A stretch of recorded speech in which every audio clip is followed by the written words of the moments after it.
OK, OK, le café est là, les notes sont prises, on attaque.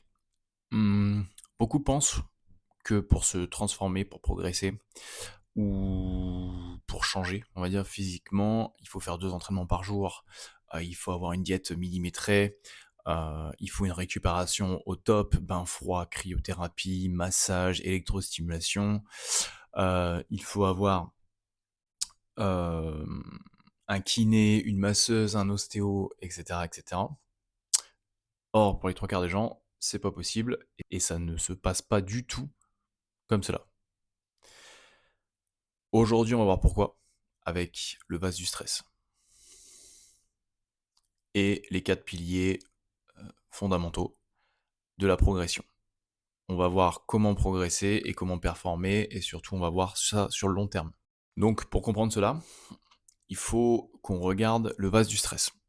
Le vase du stress, c'est très simple. Prenez un vase, OK, et en gros, quand il déborde, c'est là où on est en burn-out, on a une fatigue chronique, on chope des maladies, et cetera, et cetera. Je pense que vous avez compris, d'accord? Dedans, on va démarrer par déjà le stress professionnel, OK? Puisqu'on passe les 3/4 de notre temps au boulot, hem, cela crée un stress avec, les objectifs à atteindre si vous avez des échéances, votre patron un peu relou, vos collègues un peu chiants, s'ils sont chiants. Heu, il y a tout un tas de choses qui rentrent dans le professionnel, d'accord? Donc ça crée un premier stress. Le deuxième stress, c'est le stress environnemental. Ça va être le climat, donc froid, chaud, et cetera. Les maladies, à l'époque on avait le coronavirus, Covid. Ensuite, on peut avoir les maladies chroniques, genre la grippe, et cetera, enfin, à certains moments de l'année. Ça, c'est quelque chose qu'on l'on ne va pas contrôler, en plus. Troisième chose, ça va être le stress familial. Alors, c'est quoi? On va avoir, sa femme, son mari, les engueulades avec, ça arrive à tout le monde. Les enfants, si vous avez des enfants, OK, qui sont un peu relous parfois, mais ça va être aussi, tout ce qui est relations sociales. Donc on va avoir les amis, les embrouilles avec les amis, heu, si vous avez des relations un peu négatives, néfastes et cetera, ça va rentrer en jeu. Dernier stress, ça va être, heu, avant-dernier stress, stress de l'entraînement, d'accord? Oui, l'entraînement crée un stress, qu'il soit positif, ou pas, il crée un stress, d'accord? En fonction du volume, de l'intensité, de la fréquence d'entraînement, hem, on va le rajouter dans le vase et dernière chose, on va avoir le stress alimentaire, d'accord? Ça va être la qualité des aliments, votre timing, si vous mangez assez ou si vous mangez trop peu, d'accord? Le fait de manger trop peu, ça peut créer un stress, vous avez faim tout le temps, OK? Certaines hormones s'activent à ce moment-là. Tout ça, ça forme un vase. Si il y en a un qui prend la pas sur l'autre et cetera, qui prend le pas sur l'autre, il se peut que le vase déborde. Donc comme je l'ai dit, on peut être, en fonction de ça, s'il déborde, on va avoir le burn-out et cetera. En fait, ça conditionne ça se conditionne avec le vase. Avec ces éléments que l'on a vus là, juste avant, en fait, il faut dire qu'on en contrôle que 2, l'entraînement et l'alimentation. Le reste, c'est indépendant de notre part, d'accord? On les contrôle pas. Donc par exemple, la famille, on sait pas, quand est-ce qu'on va s'engueuler, on sait pas, on va pas faire en fonction des gens, les humeurs des gens, les réactions des gens et cetera, ça on contrôle pas. Pour le professionnel, c'est exactement la même chose. On peut pas contrôler ce que notre patron pense, ce que nos collègues pensent et cetera. Pour l'environnement, encore moins. Le climat, c'est pas nous qui faisons la météo, on fait pas la pluie et le beau temps, hein, dans tous les cas. Donc, il faut partir du principe que, on va pas gérer forcément ce qui n'est pas contrôlable. Par contre, on peut gérer le reste, d'accord?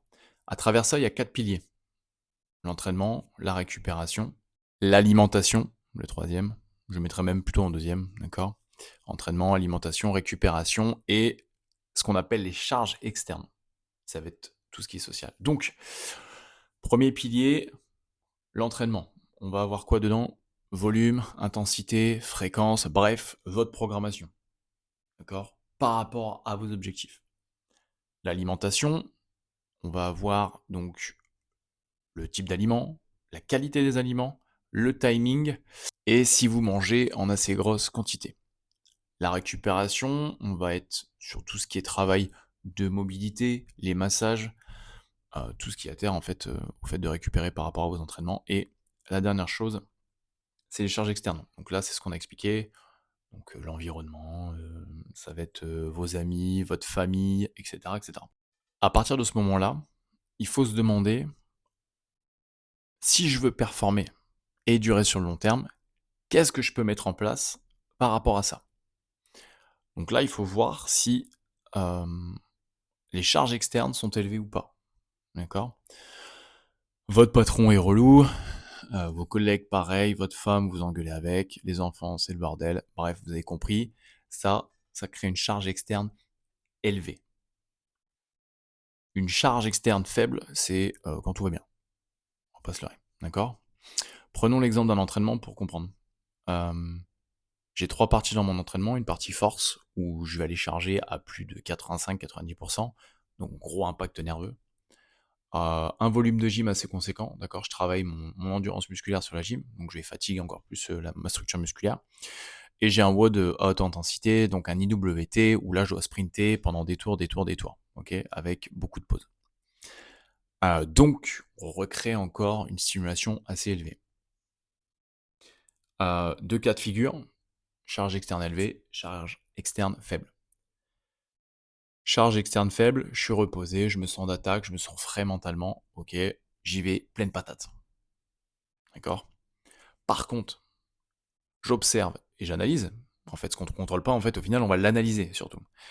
J'ai des charges externes élevées, je me sens fatigué, je suis stressé, j'ai le mental qui est pas clair, d'accord, c'est brouillon. Est-ce que je vais pas plutôt, adapter mon entraînement? Pour moi, c'est la bonne solution. Donc charge externe élevée, j'adapte mon entraînement. Donc si on prend l'entraînement, je vais plutôt faire de l'hypertrophie, d'accord? Donc point de recharge, 4-5 fois 10, pour stimuler un petit peu juste ma structure musculaire. Le volume de gym, je vais le réduire de 30 à 40 et l'IWT, je vais le changer. Je vais plutôt faire, soit un WOD à basse intensité, soit carrément du cardio à basse intensité, d'accord? À ce moment-là, du coup, on va pas se restresser à cause de ça, d'accord? Et créer une surcharge mentale et physique avec ça. OK, ça c'est pour la partie sportive. Pour la partie alimentation, hyper simple, on reprend notre système charge externe élevée, charge externe faible.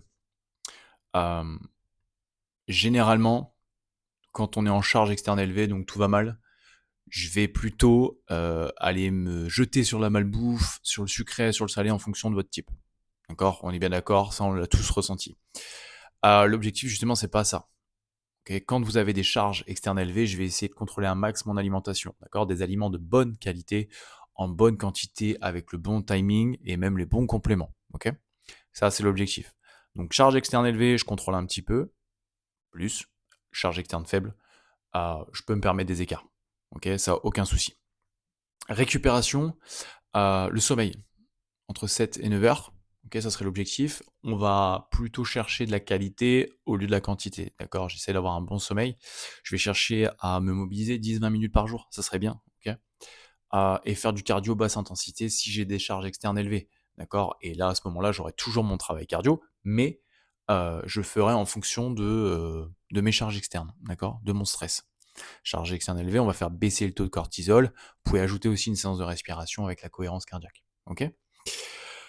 Tout ça pour dire que, adapter en fonction des piliers, d'accord? Vous aurez jamais des journées parfaites, c'est impossible, d'accord? On a toujours une merde qui nous arrive dans la journée, donc on va devoir adapter, OK? Si je me sens bien, je vais envoyer pleine patate, je vais gérer mon alimentation. Si par contre je me sens un peu moins bien, un peu plus stressé, dans ces cas-là, je vais chercher plutôt à faire un peu de basse intensité, à réduire un peu le volume. Aucun souci pour ça et on progressera.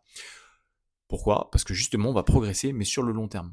On va chercher la vision à long terme, s'entraîner dans la durée avec constance. Et c'est comme ça que vous allez évoluer et performer. Ça ne sert à rien de venir faire une séance de ouf pour ensuite arrêter 2 semaines parce que j'étais trop stressé et j'arrive pas à récupérer. OK? Donc, n'hésitez pas à liker la page, la page Insta, la page YouTube. Mettez un j'aime si ça vous a plu et je vous dis à bientôt. Bye bye.